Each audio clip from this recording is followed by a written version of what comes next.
Assalamualaikum warahmatullahi wabarakatuh. Perkenalkan, nama saya Siva Nusarifah dengan NPM 2021030028. Prodi Pendidikan Masyarakat kelas A tahun 2020. Di sini saya akan memaparkan materi untuk memenuhi ujian akhir semester mata kuliah Identifikasi Kebutuhan Belajar Kurikulum. Di sini saya akan menjelaskan mengenai fungsi analisis kebutuhan.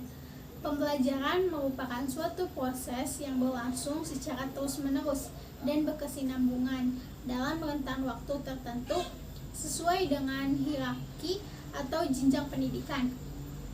Dalam proses pembelajaran tersebut, setiap elemen yang terkait di dalamnya harus terlibat secara efektif agar tujuan pembelajaran yang diharapkan dapat tercapai dengan efektif dan efisien. Oleh karena itu, sebab diperlukannya analisis kebutuhan agar seluruh proses pembelajaran dapat berlangsung dengan semestinya. Fungsi analisis kebutuhan yang pertama yaitu mengidentifikasi kebutuhan yang relevan dengan pekerjaan atau tugas sekarang, yaitu masalah yang mempengaruhi hasil pembelajaran. Fungsi yang pertama ini secara umum faktor-faktor yang mempengaruhi belajar yang dibedakan atas dua kategori, yaitu kategori faktor internal dan faktor eksternal. Di sini ada faktor internal. Faktor internal adalah faktor-faktor yang berasal dari dalam diri individu dan dapat mempengaruhi hasil belajar individu. Faktor internal ini meliputi faktor psikologis dan psikologis. Yang pertama yaitu faktor fisiologis. Faktor-faktor fisiologis adalah faktor-faktor yang berhubungan dengan kondisi fisik individu. Faktor-faktor ini dibedakan menjadi dua macam, yaitu faktor keadaan rohani dan jasmani.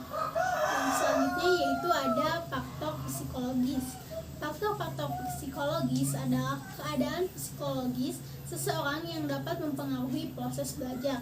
Beberapa faktor psikologis yang utama mempengaruhi proses belajar adalah kecerdasan siswa, motivasi, minat, sikap, dan bakat. Yang selanjutnya di sini terdapat faktor eksternal atau eksogen. Selain karakteristik siswa atau faktor-faktor endogen, faktor-faktor eksternal juga dapat mempengaruhi proses pembelajaran siswa. Dalam hal ini menjelaskan bahwa faktor eksternal yang mempengaruhi belajar dapat digolongkan di dalam lingkungan sosial terdapat beberapa macam, yaitu lingkungan sosial masyarakat. Kondisi lingkungan masyarakat tempat tinggal siswa akan mempengaruhi belajar siswa. Lingkungan siswa yang kumuh, banyak pengangguran, dan anak terlantar juga dapat mempengaruhi aktivitas belajar siswa. Yang kedua yaitu lingkungan sosial keluarga. Lingkungan ini sangat mempengaruhi kegiatan belajar. Ketegangan keluarga, sifat-sifat orang tua, demografi keluarga, pengelolaan keluarga akan mempengaruhi proses pembelajaran siswa. Nah, yang terakhir yaitu lingkungan sosial sekolah. Seperti guru, administrasi, dan teman-teman sekelas dapat mempengaruhi proses belajar seorang siswa. Fungsi dari analisis kebutuhan yang kedua adalah mengidentifikasi kebutuhan yang mendesak yang terkait dengan finansial, keamanan, atau masalah-masalah lain yang mengganggu pekerjaan atau lingkungan pendidikan.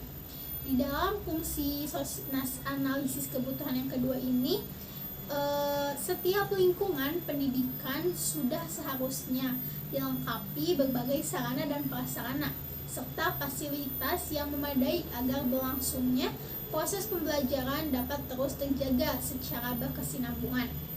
Namun seringkali hal tersebut terbentur pada minimumnya dana atau fasilitas yang dimiliki lembaga pendidikan tersebut. Di dalam fungsi analisis yang kedua ini yaitu ada kebutuhan guru. Dari segi kuantitas, jumlah guru di lembaga pendidikan dasar dan menengah masih dianggap belum cukup karena belum seimbang dengan jumlah peserta didiknya. Kalaupun di sekolah tertentu ada yang seimbang atau memenuhi persyaratan rasio guru dengan peserta didiknya, tetapi sebagaimana guru belum bekerja secara maksimal dan full time. karena beberapa faktor, terutama faktor kesejahteraan. Itulah sebabnya sehingga kesejahteraan guru mutlak harus ditingkatkan. Yang kedua yaitu kebutuhan alat pendidikan atau sarana prasarana pembelajaran. Alat atau sarana pembelajaran adalah segala sesuatu yang mendukung secara langsung terlaksananya dan lancarnya proses pembelajaran. Kurikulum, literatur atau yang disebut buku paket, laboratorium, perpustakaan, media dan teknologi pembelajaran, serta alat pembelajaran lainnya yang tergolong sarana pembelajaran. Prasarana pembelajaran adalah segala sesuatu yang secara tidak langsung dapat mendukung keberhasilan proses pembelajaran. Jalanan menuju sekolah, penerangan sekolah, toilet sekolah, dan semacamnya. Itu adalah tergolong prasarana dalam pembelajaran. Sekian pemaparan dari saya. Mohon maaf apabila ada kekurangan atau kesalahan kata, mohon dimaklumi.